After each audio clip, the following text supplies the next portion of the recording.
सो नमस्कार दोस्तों, कैसे आप सब। उम्मीद करता हूँ आप सभी स्वस्थ होंगे, अच्छे होंगे, मस्त होंगे। और आज फिर से बात करेंगे लाडली बहना योजना में मोस्ट इंपॉर्टेंट यहाँ पे जो टॉपिक है। तो लोगों को सेकंड मैसेज रिसीव नहीं हो रहा। बहुत सारे लोगों को, बहुत सारी माताओं, बहुत सारी बहनों को यहाँ पे अकाउंट पे, व्हाट्सएप अकाउंट पे यहाँ पे सिंपल सा सेकंड मैसेज रिसीव हो चुका है और उसमें साफ साफ लिखा हुआ है कि आवेदन करने के लिए आपका धन्यवाद और जल्द ही आपकी जो राशि है वो आपके जो भी SBI है, UBI है, जो भी बैंक है उसके अकाउंट नंबर, साथ में अकाउंट नंबर भी मेंशन किया गया है। उसमें बताया गया है कि आपके इस अकाउंट, इस खाते पे आपको पैसे भेजे जाएंगे। लेकिन बहुत सारे लोगों को ये मैसेज नहीं प्राप्त हुआ है, लोग परेशान हैं। इसका मैं सोल्यूशन दूंगा, साथ ही साथ ये बताऊंगा कि आखिर लाडली बहना योजना के जो फॉर्म है वो यहाँ पे रिजेक्ट क्यों हो रहे हैं, क्योंकि ढेर सारे लोगों के लाडली बहना योजना के फॉर्म रिजेक्ट हो गए हैं। क्या उन्होंने गलतियां की है, कंप्लीट आज की वीडियो में जानेंगे। यदि आपकी पावती पर्ची पे अपडेट, DBT KYC अपडेट करने के बाद भी यहाँ पे यदि नहीं करके फिर से आ रहा है तो उसको यहाँ पे कैसे सुधारना है। लेकिन सबसे पहले बात कर लेते हैं मोस्ट इंपॉर्टेंट टॉपिक कि आवेदन किए हुए यदि आपको 20 से 25 दिन का समय हो चुका है और इसके बाद भी यदि आपको सेकंड मैसेज नहीं रिसीव हुआ है तो उसके लिए क्या कंडीशंस हो सकती हैं, आखिर आपको मैसेज क्यों नहीं आया। देखिए यहाँ पे सबसे बड़ी जो समस्या है लोगों के साथ, यहाँ पे उन्होंने अपना जो आवेदन किया था, आवेदन के दौरान ही जैसे उन्होंने आवेदन किया हुआ था तो उनकी जो एक स्लिप यहाँ पे आवेदन करने के बाद एक पावती पर्ची आप कह सकते हैं, एक स्लिप कह सकते हैं, वो जनरेट हुई थी और सिंपल सा वहां पे नहीं का ऑप्शन आ रहा था। दूसरी कंडीशन ये समझ लेना कि जिन्होंने आवेदन किया था, जिनका बैंक DBT KYC सक्रिय, सब कुछ बिल्कुल ओके था, KYC सक्रिय थी, मोबाइल नंबर लिंक था, आधार नंबर लिंक था, आधार में मोबाइल नंबर लिंक था, सारी चीजें यहाँ पे मेंशन थी। और आवेदन के दूसरे दिन जैसे उन्होंने अपनी पावती पर्ची निकाली उसमें हाँ करके सो रहा है, तो सिंपल सा उन्हीं व्यक्तियों को यहाँ पे मैसेज जो है वो सेकंड यहाँ पे फॉरवर्ड किया गया। जैसे कि आपको पता है कि फर्स्ट मैसेज आवेदन करने का कि आवेदन करने के लिए धन्यवाद, आपका आवेदन क्रमांक ये है, ये तो यहाँ पे सबको भेज दिया गया है, लगभग सबको पहुंच गया है कि यहाँ पे जिनके आवेदन 20 से 25 दिन पहले हो चुके हैं उनको यहाँ पे क्रमशः मैसेज भेजना शुरू होगा। जो पहला मैसेज है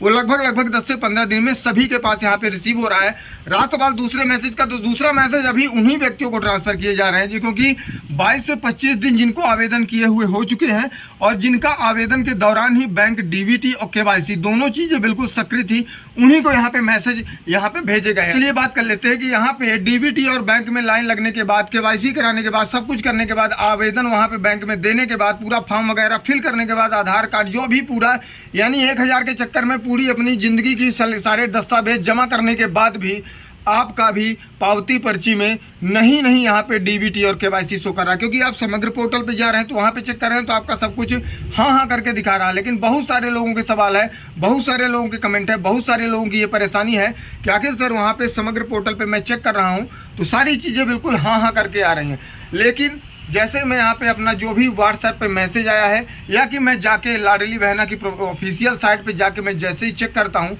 तो वहाँ पे अभी भी मेरी पावती पर्ची में DBT और बैंक KYC नहीं करके आ रहा है। आपको 30 से 35 दिन का इंतजार करना है, क्योंकि लाडली बहना ऑफिशियल साइट पे जब आपने आवेदन किया था तब आपका बैंक DBT और KYC दोनों ही चीज़ें सक्रिय नहीं थी और उसके बाद आपने आवेदन किया, बैंक में वो चीज़ें सक्रिय कराई। ये समग्र पोर्टल तुरंत अपग्रेड हो रहा है और जो भी डाटा वहाँ पे फीड हो रहे हैं उसको तुरंत यहाँ पे फॉरवर्ड भी किया जा रहा है। तो जैसे ही आप यहाँ पे KYC वगैरह करा लेते हैं, समग्र को फॉरवर्ड हो गया और वहाँ पे हाँ शो कर रहा है, लेकिन आपकी पावती में अभी भी नहीं आ रहा है। तो इसके लिए आपको 30 से 35 दिन का वेट करना है। यानी आप समझ लीजिए कि 10 जून के पहले तक आपका जो भी यहाँ पे DBT KYC अभी तक आपकी पावती पर्ची में नहीं करके शो कर रहा है, तो 10 जून के पहले तक वो हाँ हो जाएगा। उसके लिए दिक्कत लेने की, टेंशन लेने की, घबराने की बिल्कुल भी जरूरत नहीं है। आपका पैसा कहीं भी नहीं जाने वाला है यदि आप पात्र हैं तो। लेकिन यदि आप पात्र हैं तब तो फिर कोई चांस ही नहीं पैसे आने का। लेकिन अगर आप पात्र हैं, क्राइटेरिया के अंदर हैं, आपने बैंक DBT KYC हर चीज़ें, KYC, आधार में मोबाइल नंबर, सारी चीज़ें यदि आपने लिंक कर लिया है